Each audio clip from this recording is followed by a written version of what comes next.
From the high plains of the Midwest, I bid you good morning, good afternoon, or good evening, whatever your time zone might be. My nod to the late and great Art Bell. I'm Keith Sharp. And I'm G. Drussel. And we welcome you to Life After Life, a paranormal webcast where we talk about the paranormal, UFOs, or the unexplained. And the biggest question of them all, what happens when we die? Stay tuned.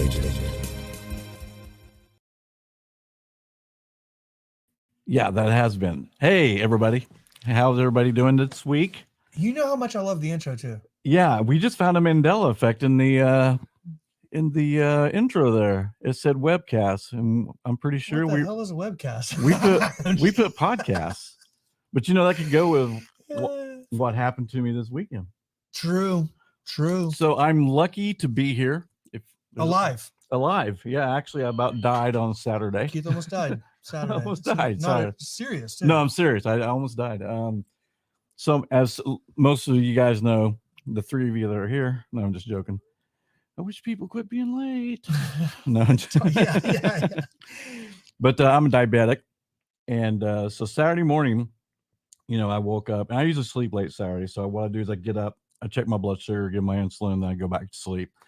So I have a long-acting insulin and I have a fast-acting insulin. The fast-acting is the more potent, gets to you quicker, and the long-acting lasts longer.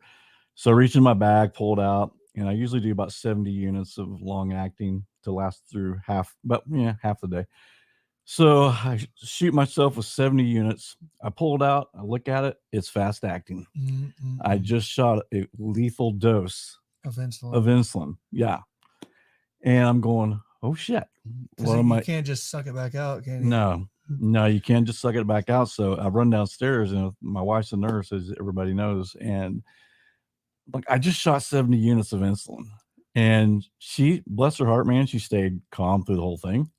And so we called 911 and I told them, you know, if you can just tell me what to do, you don't have to send them. I mean, if there's something I can do, or if I need to get an IV drip of glucose, you know, for sugar. And you go, well, let's send somebody out to look at you. And so 5 guys come through the door, man, it's embarrassing. And what happened? I was like, well, I gave myself 70 units of fast-acting insulin. And he was like, okay. And he goes, all right, here's what we're going to do. He goes, have your son or someone go get you a big giant roast beef sandwich. Yummy. He said, eat that. And he said, eat carbs and protein all day long. Now, again, you know, I'm on Ozempic. And by the way, if any of you guys aren't on Ozempic, I've lost 22 pounds like in 2 months. So that stuff works. But I'm using it for my diabetes. But a side effect is weight loss because you feel nauseous all the time. But anyway, so they came. Dylan went and got me a sandwich, and Pam bought me like this. It was horrible. I mean, a bag of cookies, right, from McAllister's. Yeah, sandwiches. McAllister's. But so I'm just, man, and I'm eating, and thank God if I taken my Ozempic shot the night before, I wouldn't be able to get all that food down, because it sends that signal to your stomach that you're full. And if you would have went back to sleep, you would have died. Okay, that's the thing. Usually, every time on Saturdays, I give myself my insulin, I roll over. I sleep late on Saturdays, so then I roll over and go back to sleep. And I was talking to the pharmacist. She said, yeah, you would have died in your sleep. Why didn't you go to sleep? Because I realized what I did. When I reached for what I thought was the fast-acting insulin, I pulled it up, and it was the long-acting. So the one that's laying over here is the fast-acting. And I thought, oh, shit. Did you die in another...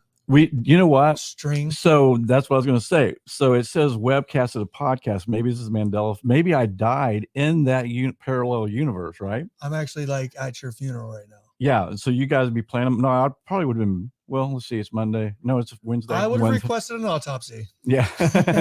Pam killed him. Yeah. Gave him an overdose. But so, yeah, I mean, and that's something also to talk that, some people believe that. They think, like, I shared that story to you with the guy who was driving behind this 18-wheeler. He was kind of like this with him. Right. And it went right over. He says he felt it hit the car. Then he felt a jolt in his body. And then he said the truck was like a quarter mile up the way. And he said, I don't know how that happened. Right. But he was saying he thought probably I jumped to a different parallel universe. I died in this one. Family's planning the funeral while I'm in this other universe. And I was able to escape death. You were. So, dude. So I was, but well, like it's kind of a good segue into the show tonight. Though. Yeah, because we got Hey Strangeness. Dog Man. I gotta know about this Dog Man. Well, I've never heard of the Dog Man. And I want to know about werewolves, right? As everybody does. I want to know what the hell's going on with these gnomes. I forgot to do the chat thing. Oh, there you go. It's Knucklehead. Hey, what's up, guys? Hey, Knucklehead. What's up? Hey, let's bring Aaron on. Guys, let's bring Aaron on, man. Aaron from Hey Strangeness. Hey Very Strangeness. Creative, smart dude. Hey, there he is. Hello. Hey, you don't have the bandana thing on, though. You know, it's here. I have it. Perfect. I do have it. Recognize him. It's like there we go. There, now that's the guy I know. It keeps the hair out of my eyes. See, it's like the Superman Clark Kent thing. I know, you know. It's like, who's this guy? Just a second ago. That's not. What did you just him. get out of a business meeting or something? Hey, is that a brain scan behind you? You know, so my background is literally under construction. I just hung some of this drywall last week. Wow. And so tonight I was like, oh my God, it looks terrible. So I found this laser thing and I turned it on and here we are. Yeah. Man. So I was like, hey, let's start off with what I guess. Did you hear some of that story at the beginning where I about killed myself Saturday? Yeah, I'm glad that you're alive. I am too. Also, I think you might be dead. I think this might be. See, let's discuss that. What's your thoughts about parallel universes? And like I told the story about the guy who said he knows that truck ran into him. Yeah. But he said his body felt a jolt, and then he said he looked up and the truck that had went over was a quarter mile ahead of him. He says, "Impossible. I know that truck hit me." I love parallel universe theory. Oh man, I'm all here for it. I have this running head canon going where, you know how sometimes something will happen, you know, and you'll be like, man, it would have been terrible if this had gone just this way. Like if I hadn't stopped at this light, or, you know, if I had dropped my cell phone in this toilet or something like that. In my head, that did happen in a parallel universe. Like you're getting glimpses of these other realities where you did drop your phone in the toilet and it's totally ruined and you have to deal with that now. For sure. You know? So, I mean, and it can go both ways. It can be a good thing too. Like what if I did win the lottery today? Nice. You do, you know? So I'm all here for the parallel universe stuff. I'm also into the idea that, you know, life may be a simulation. I've kind of been trying to wrap my head around that lately. So maybe those things cross over. For sure. I don't know. No. We've done an episode over simulation theory, and I think Keith and I were talking the next week. We were still a little bit freaked out after, you know, researching it and really taking a deep dive because it starts to make a little too good of sense, you know? Yeah, it's kind of horrifying. Like it really is, right? It becomes very existential very quickly. Very quick. How did you first get into all this stuff? You know, I like to, I guess when I was a teenager, that was when I got into like the Mothman and the Mothman prophecies and the works of John Keel. And I've always enjoyed, you know, the Bigfoot docs and the UFO docs that you catch on the History Channel or Discovery. So it's kind of always been in the background for me. And then a couple years ago, I was just in a place in life where I was like, man, I need to like focus on something else other than what's happening right in front of me right now. And that became, you know, Small Town Monsters docs and paranormal podcasts, and just kind of followed the trajectory to where I am right now. Had you had like any experiences before being a teenager? Not really. No, I had a fairly normal upbringing. I was raised in a pretty religious household, and that was of the devil, right? I was brought up. Yes. Yeah, anything that was ghost related, it's from the devil. Yes, yes, Mothman is definitely a demon, and UFOs are also vehicles demons. Of Satan.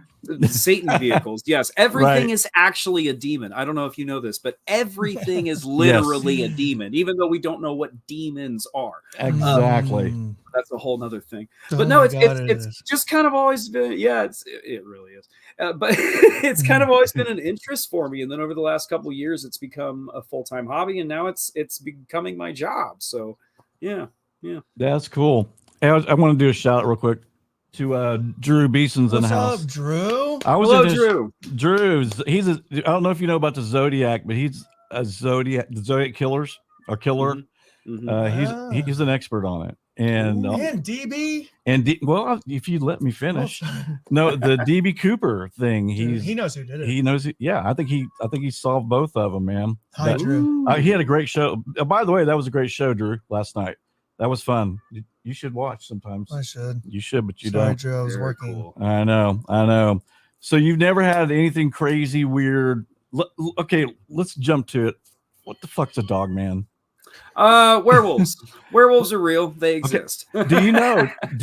I found out the other day they actually in Europe had trials in the 16th century, 17th, and 18th century of people being werewolves and were put to death.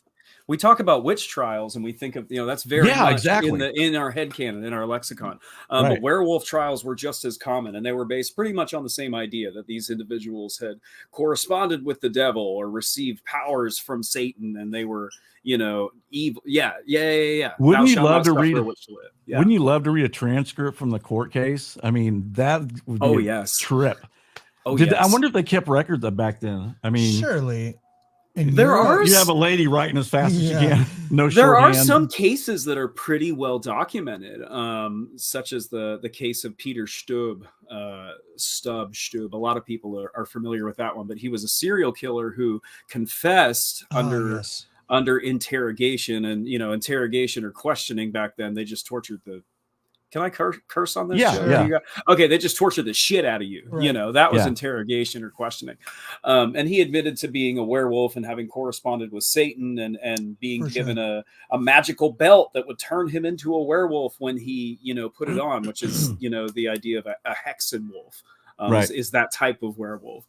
I love this stuff so much. He was actually like really into it though, right? Like he had figurines and apparently he confessed to like worshiping the devil as a kid and like having this lifelong obsession with dark magic and stuff like that. Like he apparently was not a super great guy, I guess, but some of those cases, my point is that some of those cases are very well documented. Like there are court notes and stuff like that. Yeah, for sure.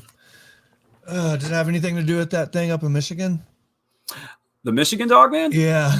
No, I think those are totally separate things. Okay. You believe in werewolves, though, right? Yeah. I heard you say that on your podcast. Absolutely. Do you think they're interdimensional creatures that are not from this earth, or do you think there's actually something that can make a man turn into a wolf? So when I say werewolves are real, because psychiatrist standing by. I like to say werewolves are real because it makes people stop and go, what the hell is wrong with you? And it kind of starts a conversation. For sure. The whole idea of someone transforming from a human to an upright wolf under a full moon, that's a Hollywood invention. That's not a real thing. There's a lot of lore in which we have shapeshifters or, again, dark magicians or people who have corresponded with evil spirits that can take on the form of maybe not even dark magicians necessarily. It depends on what culture you're looking at. But they can take on the form of animals, and wolves do often fall into that. But when I say werewolves are real, I don't think people transform under a full moon. I don't think that's a real thing. It's not. We know that's a Hollywood invention, Lack of evidence. Are you sure? Evidence. Are you sure? Am I sure? No, I'm not sure. Lack of evidence is lack of evidence. No, lack of evidence isn't evidence. Right. Lack of evidence. Just because you don't see something doesn't mean it's not there. For sure. No, we can. But it's fun to believe. Try to believe. Sure, absolutely. No, wouldn't it suck though if we had to they'd have a warning every night. Okay, you guys, there are werewolves seen in 5th Street. Everybody stay in your house. Hell yeah! I mean, it is a very concerning. Until we get the silver bullet police out there. Some witnesses you talk to will tell you that the police know about these things, and they have special codes for them and stuff like that. We've been trying to get a policeman on too, just because a lot of those guys, they'll see UFOs, they'll see they'll see there's a highway patrolman swears to God that he saw Bigfoot out on the highway, and that's another thing. That's his favorite subject in the world is Sasquatch. Well, that's why I was so interested in this episode, because I was a non-believer. Yeah. He used to laugh about it because I believed in it, and I'd tell him I would leave Keith hanging in the studio. He goes, so you think there's like a big guy just walking around? Bigfoot, and then no one's seen him. And we did episodes because we also do true crime. Like we alternate. It's random what we cover, and so all of a sudden we do one episode, I'm laughing, but I'm like, whoa, it's Art Bell. Like, that's crazy.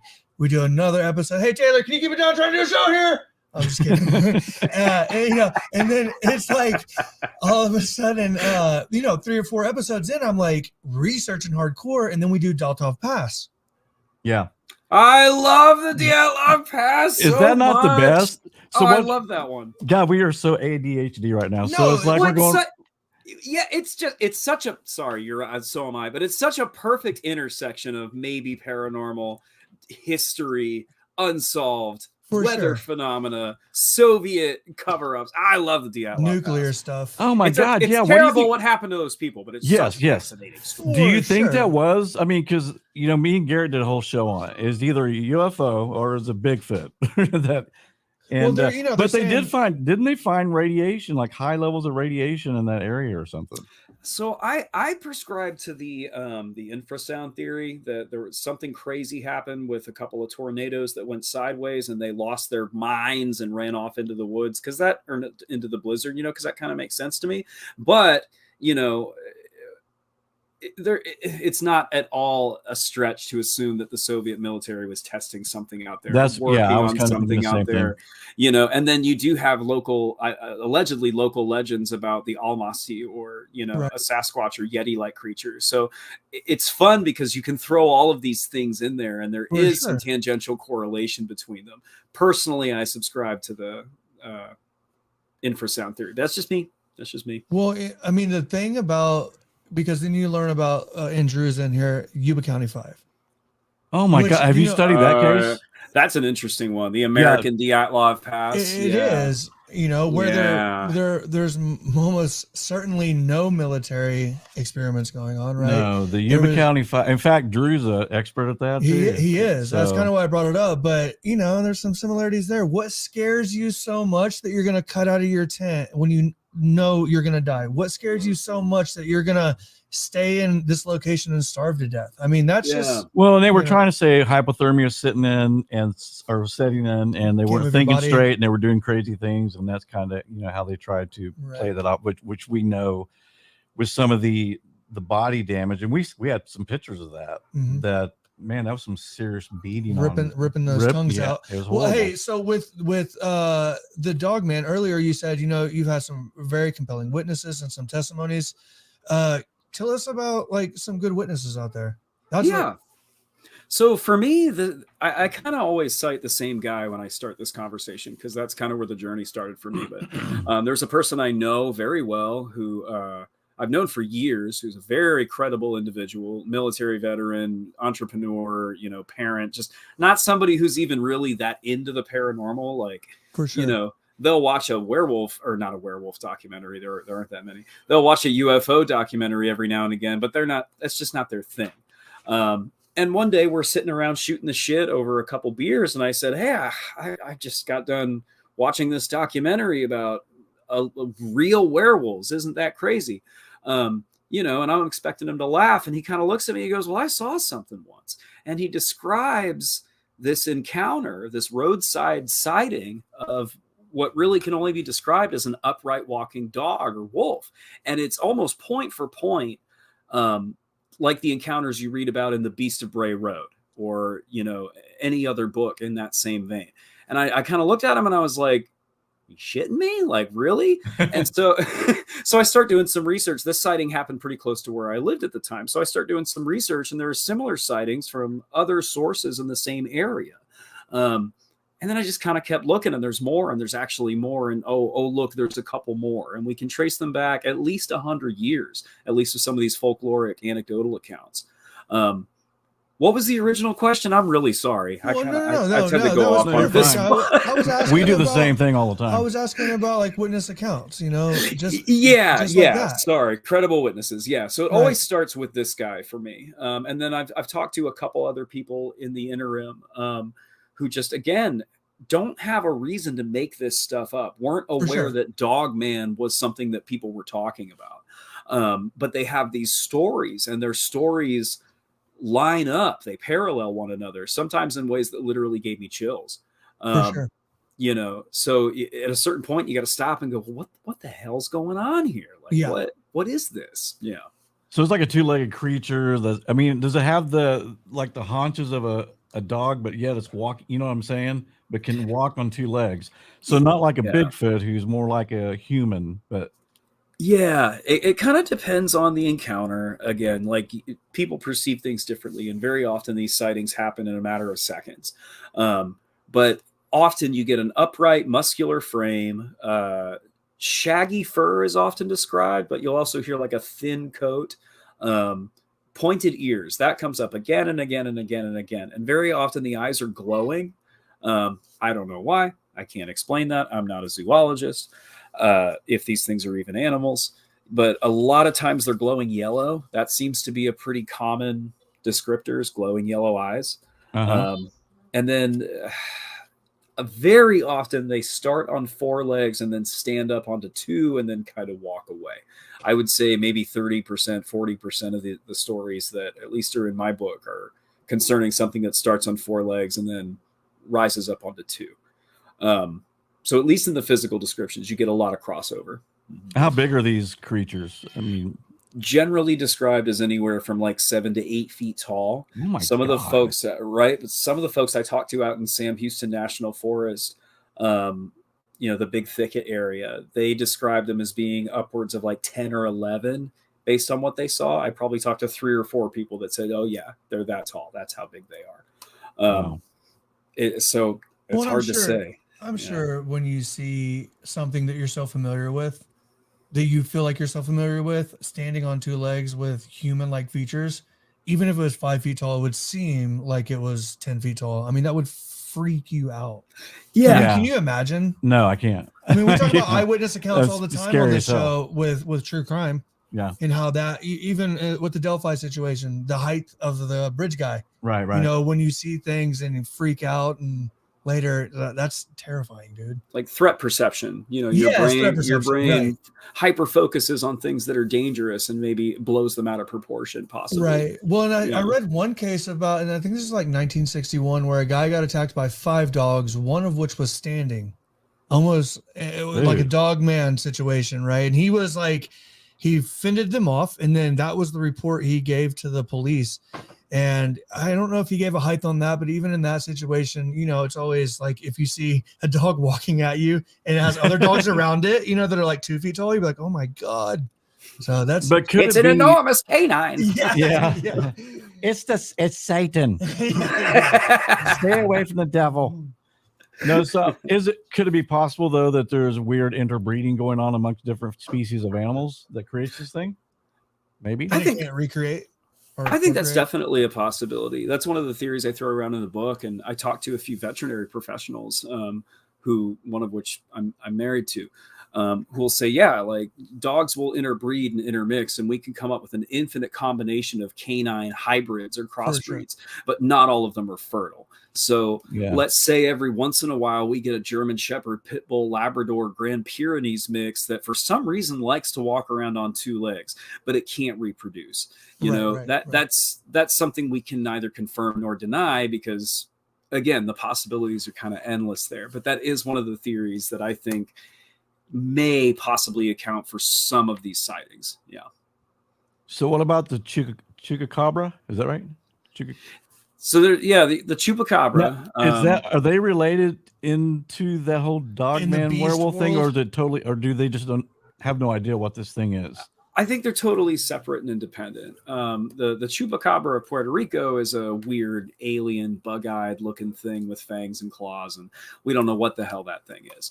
The one in Texas is a canine mix of, coyotes, Mexican red wolves, domestic dogs, probably has sarcopterygium. Drew, you better watch out. Drew lives in Texas. Oh, really? Yes. Okay. Yeah, have they found like fur and stuff from the chupacabra, or is that just speculation? So the canine version, we have actual taxidermy samples of. Okay, that's Yeah, they've actually you can go and see them in some places. Personally, I don't believe that thing should be called. Yeah, I don't think that thing should be called the chupacabra. I think it's something entirely different. Paranormality Magazine, we ran a campaign last year or 2 years ago to rename it, and we came up with the Texas Terror Dog, which I think is a much more fitting moniker. It is, yeah. Because it's a dog that's terrible and it lives in Texas. Right. Makes sense. Joss and Monique of Fright Life Paranormal came up with that. But when you say chupacabra, people tend to get confused. But if we're talking about the one in Texas, it's definitely a canine hybrid. And I don't believe it has any relation, or not any direct relation, to the Dogman phenomena, simply because, one, the things don't walk on two legs that we know of, at least not habitually. Two, they're too small. They're little, maybe border collie size things at best. They're not these big hulking 8 foot tall. Oh, I thought it was Bigfoot, but then I saw glowing eyes and pointed ears and I thought, oh my God, it's a werewolf. Right. It just doesn't work. Why, I brought up the Michigan thing earlier and you're like, no, that's not. So what differentiates that case? So when the Michigan Dogman actually is a lot of what we're talking about with regards to Texas Dogman phenomena. The Michigan Dogman, is not like transforming under a full moon. So I may have gotten confused when you brought that up, because these were sightings of a large, upright, walking, dog-like creature that in some cases could be traced back, 100 some years if you go back to the original sightings. Right. I think lumberjacks originally were the ones who said, oh, we saw this thing in the woods, if I'm not mistaken. That's kind of more what we're talking about in Texas. People sort of reporting the same thing in a kind of concentrated area with descriptions that overlap again and again and again and again. So when you say interdimensional, do you think that there's like a, because, when we did the Cecil Hotel, we talked, with Military Medium came on, we talked about how out there, because of the shifts in, the geography, there could be a pit of energy. So is that kind of a possibility? Like in these sightings, you said there's a concentrated area of sightings. Could it be possible that there's some sort of odd energy out there that causes the interdimensional thing to happen? I think that's definitely a possibility, because Texas itself is an area of deeply concentrated high strangeness. The Dogman werewolf phenomena has become my kind of passion project over the last couple of years. But, I could have dived, I could have taken a dive into ghosts, for sure. UFOs. Bigfoot is huge out here. There's so much Bigfoot activity down here.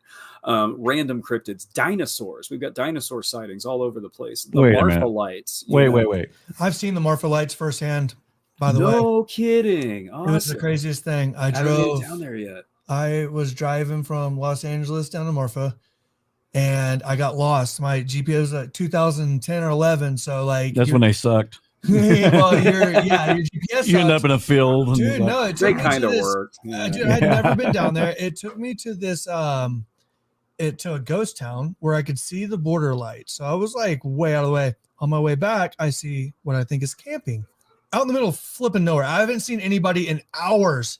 And I'm like, what the hell? It's like 3 a.m. And the person I was with said, oh, those are the Marfa lights. Those are orbs. And I sat there and I was like, this is unbelievable. And sure enough, dude, it's a thing. What the hell? It's a whole thing. Pocket of energy though, right? Like has to be. And one of the theories, I have to thank my friend Shannon LeGros for this one. One of the theories is that, we have a very heavy concentration of limestone down here. It's everywhere. Big conductor. Exactly. There's the idea that it could be a conductor or a storage receptacle for paranormal energy or something like that. And then you look at the history of Texas, a lot of people have died here. I was about to say that. It's history. Yeah. A lot of people have died everywhere, but a lot of people have died in Texas. And then Texas is the size of a damn country.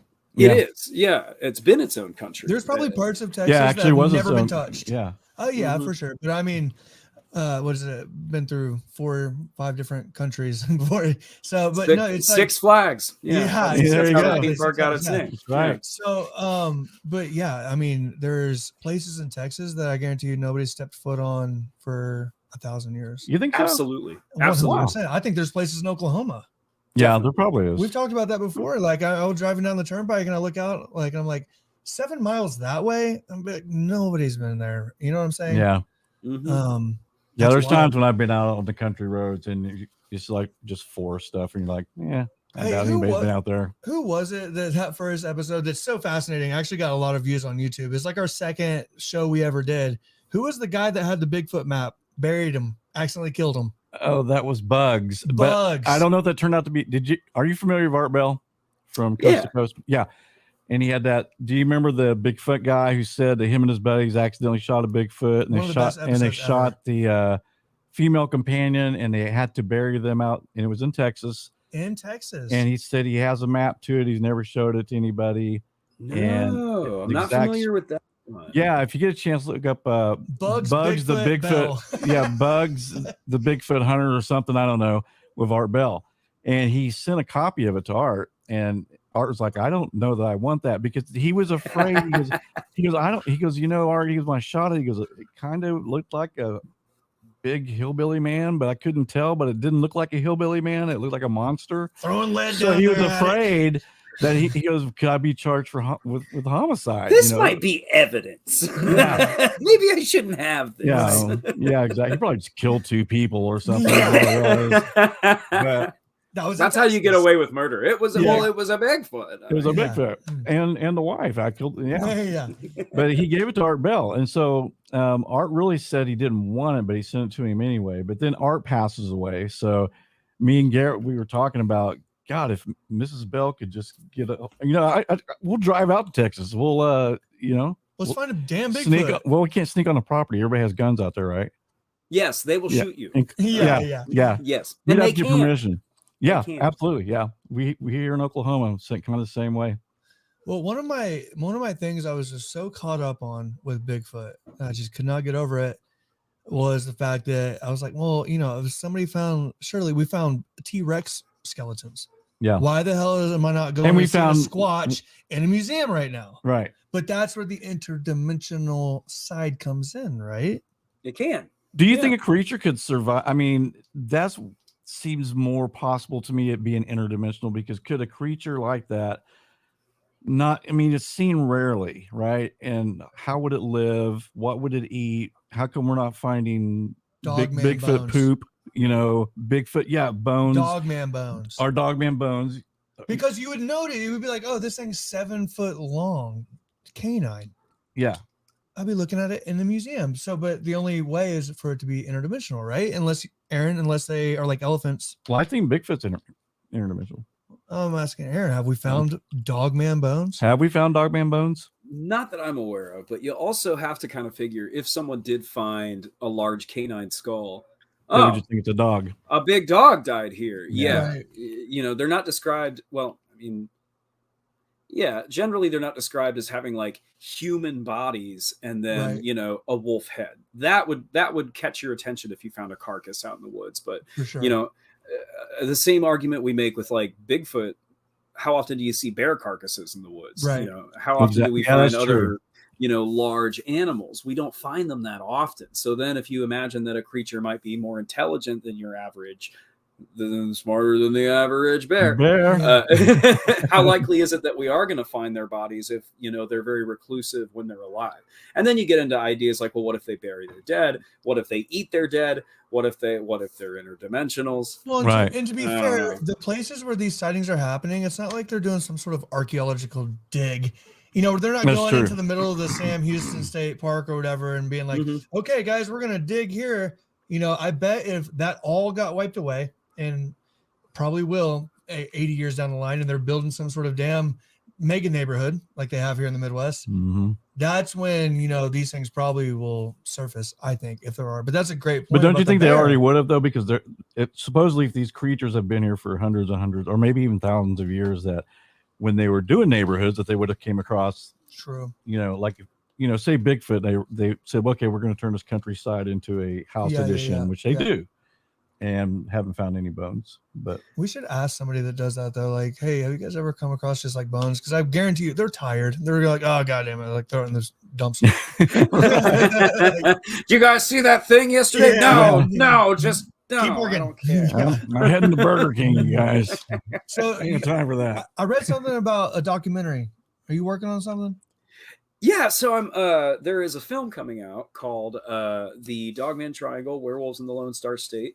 It's from Small Town Monsters, who have made many documentaries on the topic of cryptids and UFOs and ghosts. And it's based on the book that I wrote, The Texas Dogman Triangle. And it features myself and Shannon LeGros of Into the Fray as kind of the lead investigators. And we go to several of the places that I wrote about in the book and talk to some of the actual witnesses that are written about. And then there are people in the movie that are not in the book because we kind of discovered them, or Heather Mosier specifically found them during the course of research. So the book was written, and then the film was made, and then the book was updated with details from the film because I actually met and talked to some of these people. So it's both. But yes, to answer your question, yeah. Who's Heather Mosier? She is the kind of like head. What is her title? I'm not even sure. But over at Small Town Monsters, she does a lot of the production management and cool.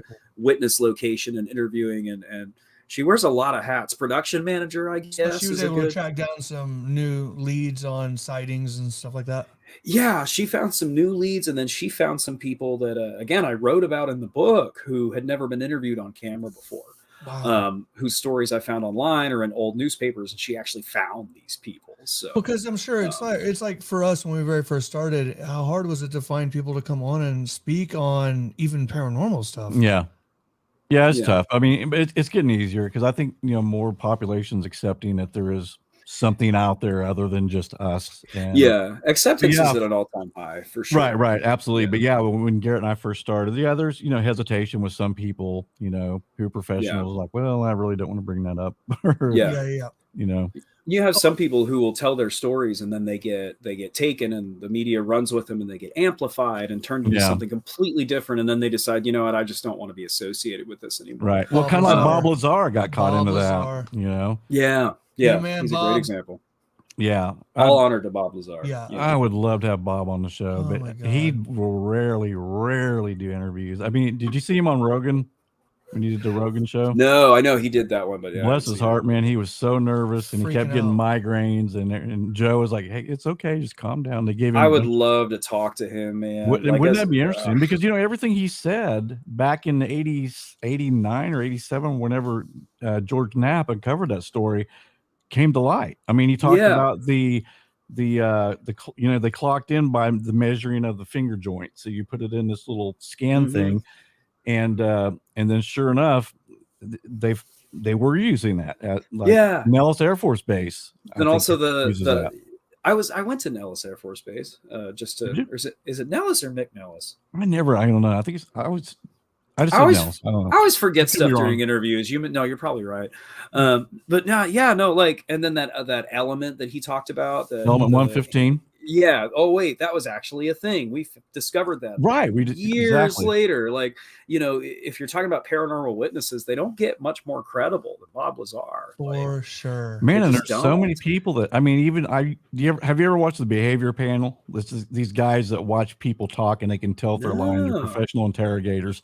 Ooh. And they watched Bob Lazar and they said, this guy is full of shit. They did? Yeah, they pretty much, they said, he's doing this, he's doing that. But I totally believe the guy. I totally believe him because he's said too many things that did come to fruition. It ruined his life. And he knew it would. Well, he didn't try to make money off it. He voided interviews all the time. I mean, the only time I ever heard him, he could have had book deals, movie deals. He could have had a talk show. He could have been the next Art Bell. He could have done whatever the hell he wanted. And he just said, leave me the fuck alone. The only reason I'm sharing this is because I'm afraid they're going to kill me. Like, see, but that was always like the lingering thing with Single 7, right? And I know that the time traveler. I don't know if you heard of him. He was on Art Bell. We found him. We tracked him down.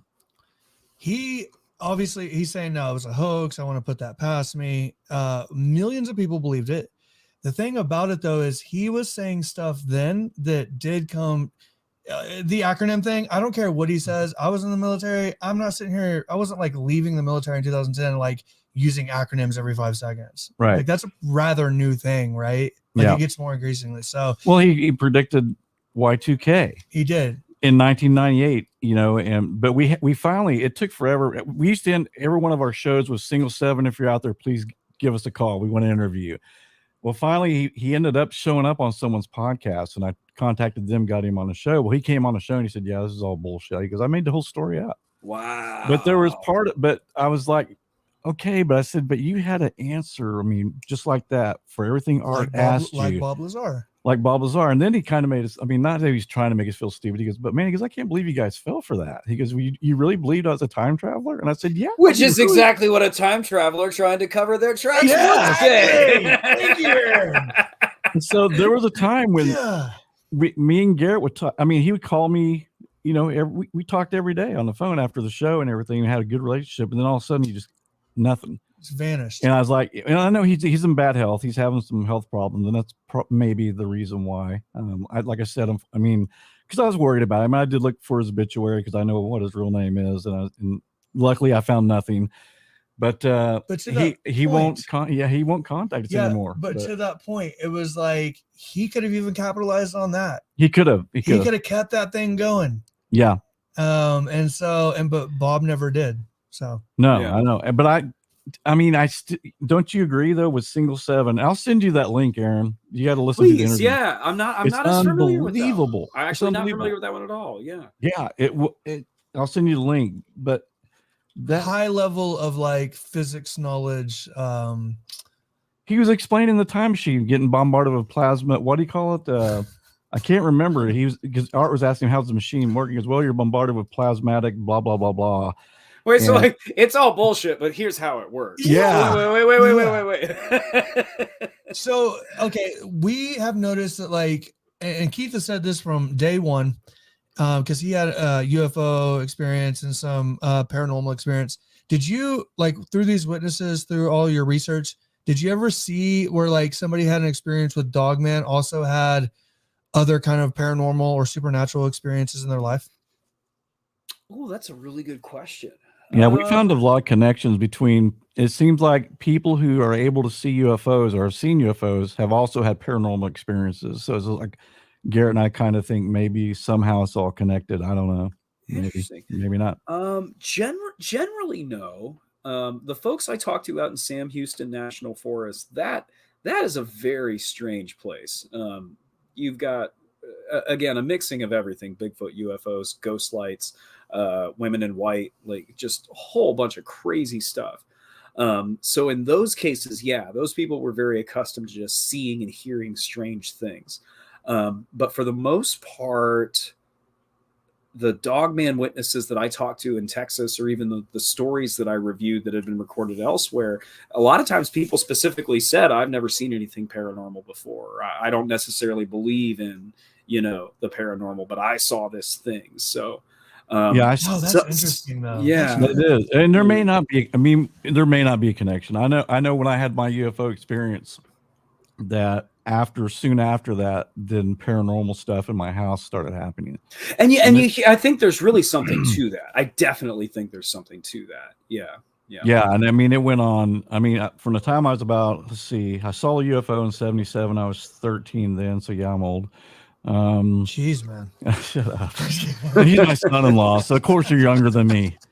But soon after, I'll tell you a real quick story that freaks me out to this day still. Okay. So my family, we're watching this scary movie and it ends. All of a sudden we hear the horn honking on the Vega outside. And we thought someone was breaking into it. It wasn't an alarm, but it sounded like someone was in there just hitting the horn. There was no alarm systems in those days.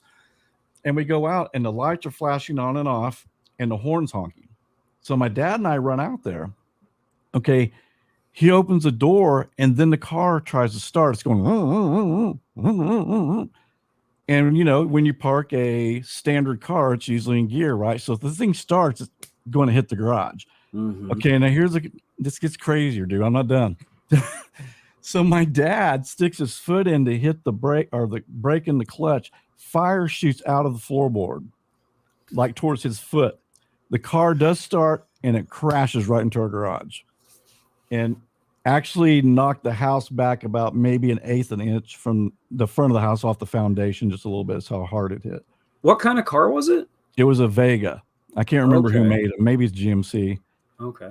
I don't know anything about cars. I just felt like I should ask. Yeah. So, when we thought maybe it's a short, but it ran, but it still ran after that. It ran fine after that. So it was almost like it was a very strange thing to happen. But after fire shot out of it, like yeah, it was just like a quick burst of flame came out. No, the best couple times when he put his foot in, it was almost like it was timed. Dude, like the best you're not stopping this car from crashing into your house. The best part of this entire story is that like we did, I don't know how many paranormal shows before. One time he's like, "You want to hear this crazy story?" And I was like, "Dude, how did you hide it?" But that's the point. Like he had these like domino effect of experiences from the beam of light in your neighbor's house to the pics. And the crazy thing is I experienced it way later, like 30 years later when I came into Keith's life. Right. And so yeah, I had never really had the experiences, and I walked into the house and was like, something's different in this house. Yeah. Well, he spent the night, the first night he came over, cause I wouldn't let him sleep with my daughter.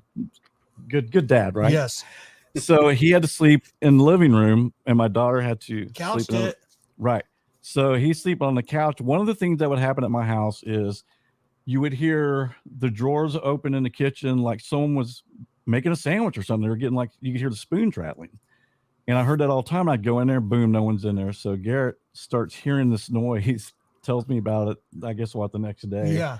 And he goes, I thought it was you getting up and you did all you, night. And you went up and, there's nothing looked, in there. And there was nobody in there. The doors, the drawers are shut. It's almost like a residual noise of someone being in the kitchen. But that happened all the time. That's what I was going to ask Aaron. I mean, is there a part of you, because you do like all these different creatures, UFOs, we talk about interdimensional stuff. Is there a part of you that thinks that maybe there's a vibrational frequency that certain people are on that allows them to encounter these things? Yeah, definitely. I think so. Just because you talk to people, like Keith, who have these recurring experiences and who encounter, run into stuff over and over and over and over again. And there's not really any discernible reason for it necessarily that we can figure out, that we know of, because we don't know how all this stuff works. But yeah, for a short answer, yeah, definitely. Yeah, and in the 70s, when all this stuff maybe 77 on to 1990, no, probably 2000 until it finally kind of settled down. But everywhere I moved, the same stuff would happen all the time. And so it was just, but finally I when it started getting nasty, like I went into the bathroom, I was blow drying my hair and I felt this burning mark on my calf. And I pulled my leg up, or the pulled pant leg up, and there was a human bite mark on it. And so we had a paranormal investigation team in my house maybe 3 months before that. So I contacted one of the girls. She had moved to Dallas and told her what happened. And she drove up from Dallas to Oklahoma City that weekend, and she put burned sage to the house, and she wrote prayers on the doors, put holy water, and used oil on crosses on every entryway, and things did settle down. But I learned I think Garrett and I talk about manifesting stuff sometimes. When if you look hard enough for something, you'll find it, because you're making it happen because you believe so strongly in it. So when things stopped, when it happened, I would just ignore it. I wouldn't give it any energy. I wouldn't give it any attention. So, and then finally, that's when it really kind of quieted down and things stopped. But yeah, for a while, it got really weird at my house. In fact, do you want me to tell him the tech story? Sure. Okay, you want to hear? I'm sorry, man. I know I'm interviewing. Oh no, hit me! I'm here for this, man. That's what I do. About 2006, when Ghost Hunters, I think it was 2004 when that came out. They had the K2 meter, they had the spirit boxes and stuff, and so I ordered all this stuff, right? So I got the spirit box out, and I would go through my house, and I would pick up voices, and most of them, which was kind of scary to me, were saying, "Help us, help me, help us, help us." Like they didn't know how to cross over into the other plane. And I read this book called Helping Ghosts, and it kind of taught you how to walk these people through where they're in the darkness to the light. And so I started doing that. So there's one night I went to my garage, and my viewers have heard the story probably 100 million times. But so I got in the garage and I said, and I didn't do my prayer. You're supposed to do like a protection prayer and all this stuff before. It's a little ritual before you even turn the spirit box thing on. Do you know what a spirit box is? Mm-hmm. Yeah, it runs 200 milliseconds. And so, exactly, yeah. So that was great. Well done. Voice actor too? That So was my spirit box impression. Sorry, please continue. So I thought, okay, I'm going to go out in the garage and try it. I've never done it in the garage. So I went to the garage, turned it on, and I said, is there any spirits here? Which I shouldn't have said any spirits because now I'm inviting any evil, demonic, whatever. And this voice came through and it said, I'm evil. And it didn't say it like, I'm evil. It was just like, very nonchalantly, I'm evil. And so at least it was upfront with you about it. Yeah, you sure. know? Yeah.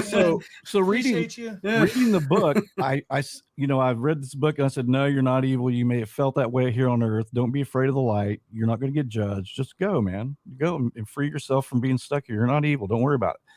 So I closed the session.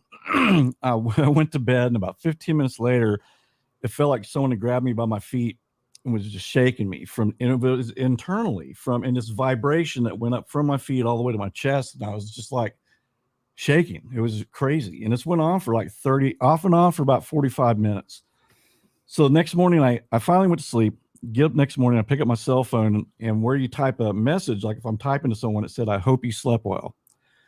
And then, yes, it manipulated my phone somehow. Burn the house down, smash the phone. I'm out. Yeah. And then Bye. Probably about 3:00 that afternoon, my wife calls me and she goes, what's this text? And I go, what? I didn't send you a text. And she said, well, it just says regret. And I was like, oh shit.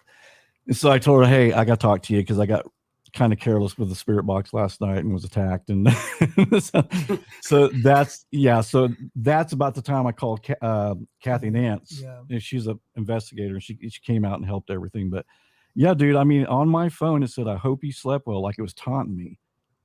And, so in fact, I need to play that for my viewers. I recorded that session and it's just the guy going, I am evil. That's what it sounds exactly. It sounds just like that. I am evil. Dude, you have it? Oh. Yeah, I do. Kept it. Oof. Yeah. I recorded that and there's a bunch of I need to sit down sometime and go through them because there's a whole bunch of sessions I did record where, like I said, it was help us, please help. One guy wouldn't cross because he's afraid he's going to go to hell.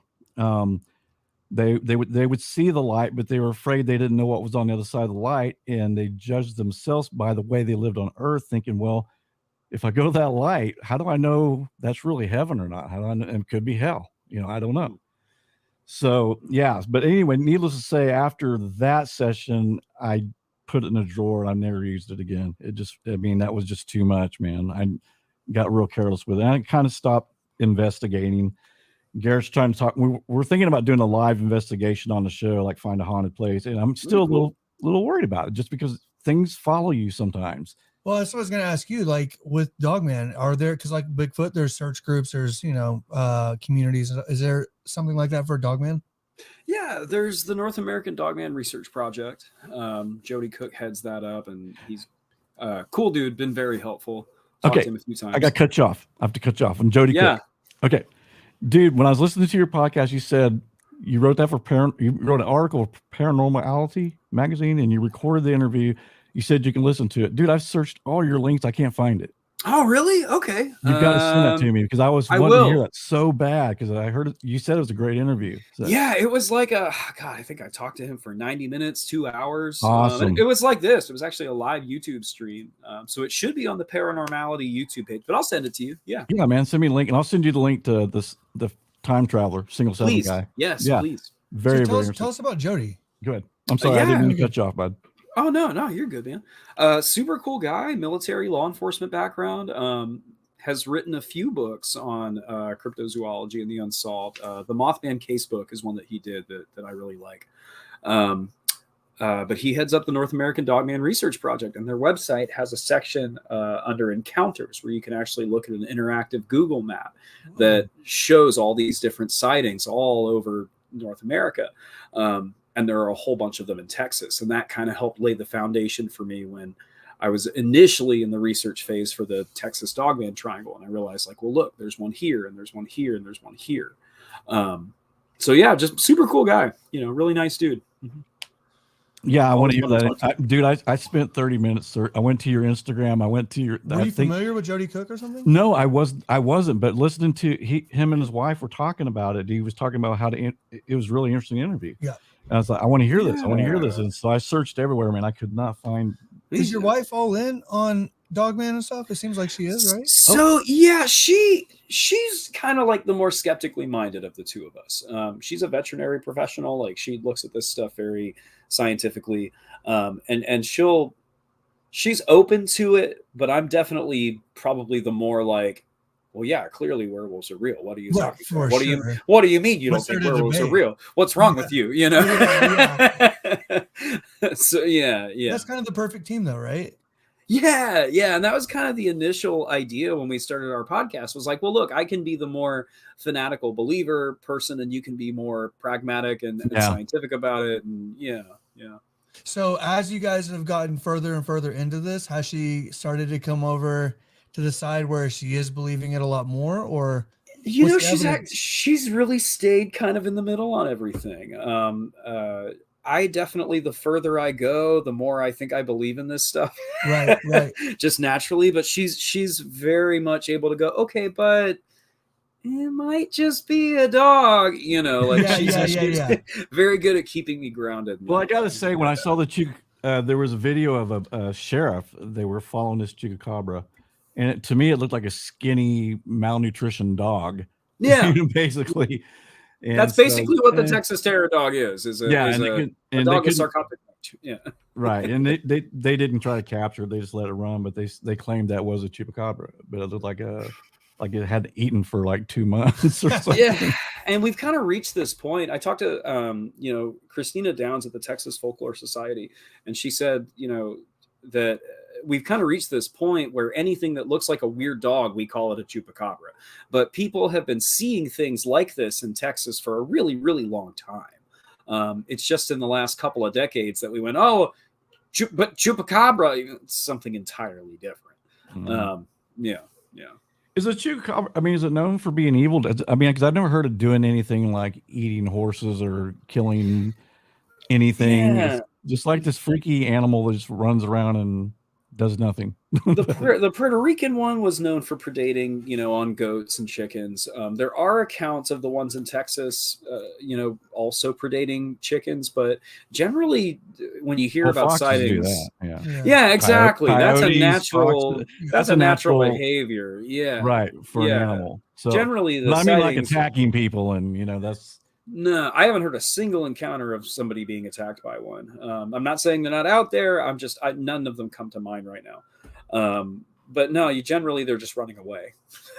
Yeah, exactly. Well, that's what Bigfoot does. I mean, we don't really have any documented cases, I don't think, of it harming anybody except for unless Dilatop Pass was that, but we don't know. And you've got the Ape Canyon story, but again, like could have been a group of Boy Scouts. We don't know. I think for the most part, a Bigfoot's pretty peaceful. Yeah. So let me ask you this: is what we asked? Would you take that shot at a dog man? No. If we're going to Bigfoot, you see a Sasquatch, do you take that shot? That's a tough one. I don't know. I think no, because I'm not really a gun guy. You can have your guns. That's fine. Just keep them away from my kid. Yeah, absolutely. Probably not. I don't think I would either. I don't think I would. Unless I felt like, it posed a threat and it was something that I needed to do. But I'm not going to. But if you just saw one in a distance, I mean, like if I had a 30-30, let's just say I'm out hunting, which I don't hunt, and I had it my sights, I don't think I could pull the trigger. I don't think I would. Would you, before you shoot it, say, well, this might be the last one? Yeah, exactly. Well, plus you hear stories of people taking shots at these at Sasquatch and Dogmen, and it doesn't work. So why? I mean, that's what Bug said. Bug said that they were throwing lead down range at this thing. Oh my God, they were. Yeah, Bugs. It jumped over a fence. This guy was like one of the biggest. He was from Texas, and that's where he goes. So me and Bird Dog, he humped over the man. We start firing up, opening up on this thing. It's like they you didn't reloaded. Right? Damn, it's still going, y'all. Yeah, it's like we reloaded and we commenced to shooting. It's like, my God. I mean, what if it was a man? What if it was a guy 30 or 40 yards away? It's just at 4 a.m. Yeah. My thing is with the difference between the Dogman and the Bigfoot so far, just from what I'm seeing is The Dogman seems to be a bit more confrontational and like of this earth. Like it, some of the stories I've read, like it's gonna come at you to scare you. Where the Bigfoot, like that's why I'm on that interdimensional kick, because all the sightings seem as though it's just like slipping in and then fading out. He wants to get away from you. I mean, that's what I think. Oh, He'll hide. Shit, I'm back on Earth. God damn it. And like look for the portal, Damn it. Yeah, damn it. I did it again, y'all. Yeah, but it's like that one story we read where there was a person's 2 or 3 people different UFO. And then 10, 15 minutes later, a Bigfoot comes walking out. So they almost made it like, was it on the ship? Was it part of whatever this alien thing is? I do have a theory though, when it comes the human condition and curiosity. Like if I was an alien and I didn't want to necessarily like kill off the human race, but I wanted to keep them curious and acting and innovating, I would drop a Bigfoot every now and then. I'd be like, hey, I see that. Yeah, throw a Dogman out there. I would let them see my UFO every now and then. They're getting so close on night vision. Let's just yeah. The aliens are drawing straws, going, okay, who's going this time? Yeah. Hope you don't get shot. Good luck. Well, since this, thank you again so much, especially having kids and being man, with us. We appreciate it. Thanks for having me. No, I love this stuff, man. Yeah, thank you. Definitely, like while you're continuing the research, if you don't mind, maybe every now and then ask them like, hey, have you had any ghost experiences? Because I would be like, because we were talking about that earlier, the correlation between we are researching that to see if there is some type of correlation between paranormal. You got me interested now. Yeah, absolutely. I can see where like if I saw a Dogman, well, now in my life I'd be like calling Aaron immediately, like hitting him up, like, yo, I saw a Dogman. But like, thank you. If from a different generation, like Keith's, or like even older, I could see where that would be difficult to say, hey man, like I really saw a Dogman. So therefore, you wouldn't want to then just take a step after just meeting Aaron and be like, and I have a ghost story. And let me tell you about the UFOs. So. Dude, that's why listen, in the late 70s and the early 80s, there was no one I could talk to. For sure.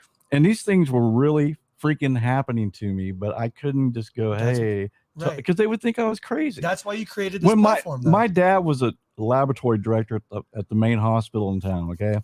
He saw this when we had our UFO sighting. He saw it. He saw this thing shoot down a white beam of light, went halfway down. It never touched the ground, went halfway down, came up, did about 4 times. Stayed out in front of our house for about 20 minutes and then just left. Nothing to see here, guys. And so my dad, he never told anybody, and up until his death. Me and him would talk about it. But he wasn't about to go risk his career because he thought, especially like in 1977, man, they would have been, okay, we need to check him into the mental ward or something. Yeah, that's great. And your resignation is pending? Yeah. So, I mean, I really had no one to share that with until it started. I started sharing it when about the time Ghost Hunters came on, when people started accepting, hey, there is something paranormal. And but my really close friends I would tell, but I wouldn't if I just met you and go, I got an interesting story for you. Yeah. Let me tell you about this. Yeah, let me tell you about this. Well, we did have a guest on last week or the week before who is having UFO / paranormal experiences. So yeah, he attracts them somehow. I'll share this with you real quick. We did a live he told me, I've known him for a long time, and he's finally kind of opened up to me, and he said, man, everywhere I go, he goes, I see these crazy lights in the sky. And I said, okay, let's do a live from your house and let's see what happens. So Garrett, unfortunately, didn't get to come. So we're at his house. We go across to this field, there's railroad tracks there. We see a few lights. Most of them are to jets. And then about, 20, 30 minutes later, there were these 2 weird lights off in the western sky. And I was going, okay, that looks like something. We have binoculars, but I go, Jared, I can't say that's a UFO. It's too far away. Okay, 5 minutes later, a military jet comes hauling ass in, and it's going towards the 2 lights that we were looking at. So, and we have Tinker Air Force Base is I don't know if you're familiar with them, but it's real close to, it's maybe 15 miles from here, something like that. But yeah, so they scrambled an F-15 or something that went towards those jets, and it was like doing circles. The lights disappeared, but it did about 2 or 3. I mean, and this thing, I've never seen a military jet, right? This thing is going so freaking fast. It was unbelievable. You're screwed if those are coming at you. Unbelievable. Unless you're a UFO. Yeah, exactly. Then you're fine. Yeah. But it went towards the lights. The lights were gone. It did like 2 or 3 circles. It kind of patrolled around for maybe 3 or 4 minutes, and then it went back towards Midwest City, and that's where Tinker Air Force Base is. So I got to say it had to have been something, because they're not going to scramble a jet like that, and a jet moving that fast, and especially at nighttime and over the metropolitan area, because for no reason. Yeah. Over Oklahoma City, and it's like, so there was something there. So we're planning on, but what I want to do is I want to take him out to a field where there's no lights, nothing, and see if he does attract these things. If it's I swear to God, if a dog man runs out at me, I'm gonna be so pissed. We'll be I'm like, Aaron, damn it, Keith, you brought this on us. Yeah. Don't worry. We'll call Bugs. He'll We'll just have him to bring him. It's so funny because it was so typically redneck, because he goes, now my buddy Bird Dog, he grabbed his shotgun. It's like, who is named Bird Dog? Yeah. Where do I meet this person? Yeah, that's his nickname, Bird Dog. Well, hey, Aaron, with our awesome guests, well, we have really good guests. We've been on a roll. We've been lucky. We've been on a roll. I definitely want to secure that after a prolonged period of because you're going to be working on stuff. You're not going to stop. So you're definitely gonna have to circle back around, man. Please. Yeah. Oh, I'd love to. Now, like I'm realizing I need to interview you guys. So we'll be. I got plenty of stories for you, man. Anytime. Yes, I would like all of them. We'll be talking again very soon. That was the tip of the iceberg. What I told you. I mean, some of the things that's happened to me. That was just well, crazy. Man. I mean, like this stuff with it, like because I've been following Hey Strangeness for a while now. Like I use Instagram. I'm not on Facebook or anything. I don't really like. I'm not really even on YouTube. I don't watch YouTube or anything, but I've been following. I look at all your posts and everything. I was like, thank you. I was like, this is going to be legit. And then he was like, gotta find this Jody Clark interview or whatever it was. Yeah. And I was like, oh God. I called him and said, have you heard of this guy? I said, he's talking about, I said, I've done searches. I can't find anything about Jody Cook. I can't find videos. Yeah. And I said, so when we get him on, man, we got to tell him to send me the link, because I've been dying for over a week to hear this interview. We're just going to nerd out on it now that we've talked to Aaron and had this experience. Yeah, very much so. Such good vibes, man. The next time we have you on, I really enjoyed talking with you. Yeah, we'll have you on again. I still want to talk about the serial killer ghost, that Al Lackey. Is that his name? Yeah, the ghost of Al Lackey. And then the dancing devil of San Antonio. I wanted the hairy thing from Caracas. the Caracas the Caracas Dwarves. Gosh, you guys did listen to our show. Yeah, you did. The attackers. The gnomes too. You guys did a whole show on gnomes. Yeah, because that's one where I was like, Keith, what the hell, dude, with gnomes? I don't want the Dogman's one thing. I can deal with that, but a fucking gnome? No, dude. Just throw a brick at it and break it. But I don't think they've been around for a long time. Yeah, that's something else we need to talk about. So I'd love to have you back on, maybe in a couple of months or something. More than happy to, man. Yeah, just say the word. Great. Dude, keep up the good work. Yep. This stuff is like really important. It is. It's been important in my life. So it is, and I think it's a good thing because I mean, this is kind of a community, and it's somewhat, our community is pretty small, but it's where we've had people who've came on and is like, man, I've never been able to talk. I never found a group that I could actually feel comfortable. Like the guy we had on last week who saw the UFOs, or the week before last, and had some weird stuff happen. He goes, I have no one to talk to. He says, so this has really been almost like therapy. Yeah, being able to talk about that. So it brings people in, and they can talk about their experiences, and that they're not crazy. Because he really thought maybe he was mentally ill when he started seeing all these UFOs all the time. But then you realize, wait, I'm not the only one. Like, there's actually a lot of other people. There's a lot of sightings, a lot of people. Yeah. Well, Aaron, thank you so much. Tell Sarah hello for us. Absolutely. Thank you, guys. Get the little guy to sleep, and we'll see you next time, buddy. Thank you. I appreciate it, gentlemen. Thanks so much. All right, brother. Bye. Bye-bye. Oops, sorry. Dude, that was flipping awesome. Yeah, so I wanted to announce to everybody, did you guys, the rest of you that are here, did you guys enjoy the live? Because I think the lives are fun. So my plan is I'm going to get with you. If you watched the show 2 weeks ago, we had Garrett on, and we were at his house. This time you got to come. I will. So what Garrett and we mentioned earlier, what we're planning to do is he knows I'm going to take you to the land. Right. He's got some farmland right down here over there because I want it somewhere where there's no street lights, there's no cars, and we just have the night sky. And then because all we have is the phone cameras, and even I could say, hey, that's a UFO. And okay, They'll believe us though, dude. yeah. Well, I told them through the whole thing, hey, man, you did great. I'll call if it's a helicopter, I'm going to tell you. If it's a plane, and he wants us to.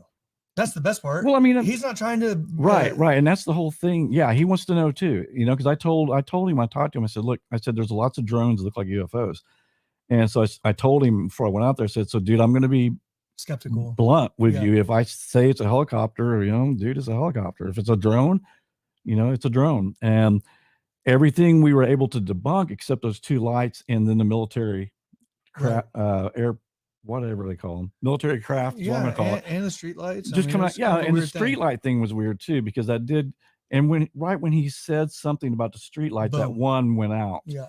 And it stayed out for a while, but the one on the far, the one on the far, I kept thinking, no, it's possible that it's light. How when lights go out, they kind of start doing this.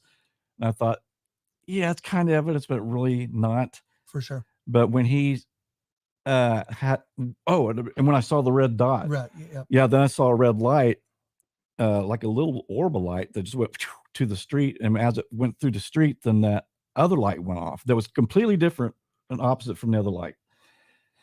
So maybe there is something there. But anyway, so what we're going to do is I'm going to get a hold of Jared, if you guys enjoyed that, because I blast, and I think it's fun doing lives, and I think we're going to try to start doing more of those. And I've got to get my investigation curved back up, and maybe we'll do a live to hunt. That point. There's 100. Dean McMurray reached out just now. No, like a week ago. Okay, checking in, asked how the big guy was doing, the boss man. I said, you're doing great. He's doing events, right? And he said, hey, he reminded, that's still going to happen eventually. I'm going to come down and make it down to your area. So Dean, as you guys know, the military meeting, he's planning on coming down. We're going to try to find a haunted location, and I'm sure we can contact some of the paranormal investigators in town and say, hey, where's a good place for us to go? Right, for sure. And go through it. And so I'll feel safe with Dean. But we'll get those lives going. Yeah, that would be fun, man. And so I'll call Jared this weekend and see if we can set up something. Sure. I know we got guests lined up, so we got to fit it in. Yeah, next week, man. We got guests till June. Yeah. But hey, listen, even if it's on like a Tuesday night or whatever. But I mean, look, we could do a show on Wednesday, and then maybe even like do a live. I mean, if it's something really cool, then do a live show on Thursday or Friday or something. Sure. Next week is going to be the Dark Side podcast, which, guys, I'm going to put out some stuff on they cover some really interesting cases. They do some awesome work. They have one case specifically that I'm almost certain a lot of people don't know about. It's not something that I think was publicized a lot. There's video footage, there's audio. It's pretty crazy. So, ooh, that sounds good. It's intense. It's hard to watch. It's intense, but it's like they just do good work. Like there's good meaning behind their true crime. They're not like some of these Delphi channels and some of these other YouTube channels that are just trying to monetize and profit and throw slander around. Like it's legit facts. Blaming people. Good production. I'm super excited. So. Right, I am too. That'll be fun. We're killing it though, man. We're gonna kill it, man. We're killing it so much. We're gonna have to do a podcast on us. It'd be fun if we get to go on Jody's show. Yeah, absolutely. Not Jody's show. I'm sorry, Aaron's show. Aaron's show for sure. But anyway, so guys, we love you guys. Thank you so much for spending your Wednesday evening with us. We appreciate it because we know you could be doing something else. So anyway, we love you guys. Peace out and have a great night. Good night.